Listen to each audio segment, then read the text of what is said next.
ಚಳ್ಳಕೆರೆ ತಾಲೂಕಿನ ಮೀರಸಬೇಳಿ ಸಮೀಪದ ರಾಣಿಕೆರೆಯಿಂದ ಗರಣಿ ಹಳ್ಳದಲ್ಲಿರುವ ಚೆಕ್ ಡ್ಯಾಂಗಳಿಗೆ ನೀರು ತುಂಬಿಸುವ ಕಾರ್ಯಕ್ಕೆ ಶಾಸಕ ಟಿ ರಘುಮೂರ್ತಿ ಇಂದು ಚಾಲನೆ ನೀಡಿದರು.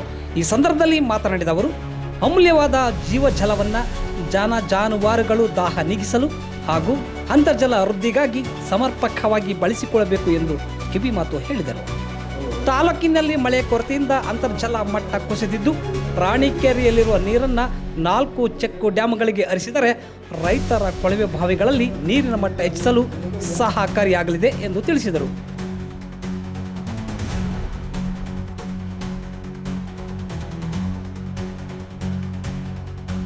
ಇಡೀ ರಾಜ್ಯದಲ್ಲೇ ಒಂದು ತೀರ್ಮಾನ ತಗೊಂಡು, ಅಂದರೆ ಕುಡಿಯೋ ನೀರಿಗೆ ಮೊದಲೇ ಆದ್ಯತೆ, ಯಾವುದು ಇರಿಗೇಷನ್ಗೋಸ್ಕರ MIN ಇರ್ಬೋದು, ಮೇಜರ್ ಇರಿಗೇಷನ್ ಇರ್ಬೋದು, ಆ ಕೆರೆಗಳನ್ನು ಭರ್ತಿ ಮಾಡಿ, ಅಂದರೆ ಮಾಡಿ ಅದನ್ನು ನಿಲ್ಲಿಸಂಥ ಕೆಲಸ ಮಾಡಿ, ಇರಿಗೇಷನ್ ಮುಖ್ಯ ಅಲ್ಲ, ಮೊದಲು ಜನರಿಗೆ ಕುಡಿಯೋ ನೀರು ಮುಖ್ಯ ಅಂತ ಮಾಡಿದರು.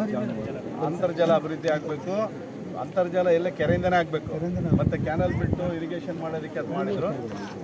ಈಗ ನಮ್ಮ ರೈತರು ಆಗಲೇ ಕೆಲವು 7-8 ವರ್ಷಗಳಿಂದ ಇವರು ಒತ್ತಾಯ, ಪ್ರತಿ ಬೇಸಿಗೆನಲ್ಲಿ ಬಿಡಿ ಅಂತ. ಆ ಸಂದರ್ಭದಲ್ಲಿ ಸಾಕಷ್ಟು ನೀರು ಇರಲಿಲ್ಲ ನಮಗೆ. ಆದ್ರೂ ಈ ವರ್ಷ ಈಗೇನು ನಮಗೆ ಮೊನ್ನೆ ತಾನೇ ನಿಮ್ಮ ಜೊತೆ ಎಲ್ಲ ಸೇರಿ ನಮ್ಮ ಎಲ್ಲ 5 ಪಂಚಾಯತಿ, ಮೀರಸಬಳ್ಳಿ ಪಂಚಾಯತ್ ಸಂಬಂಧ 5 ಹಳ್ಳಿಗಳು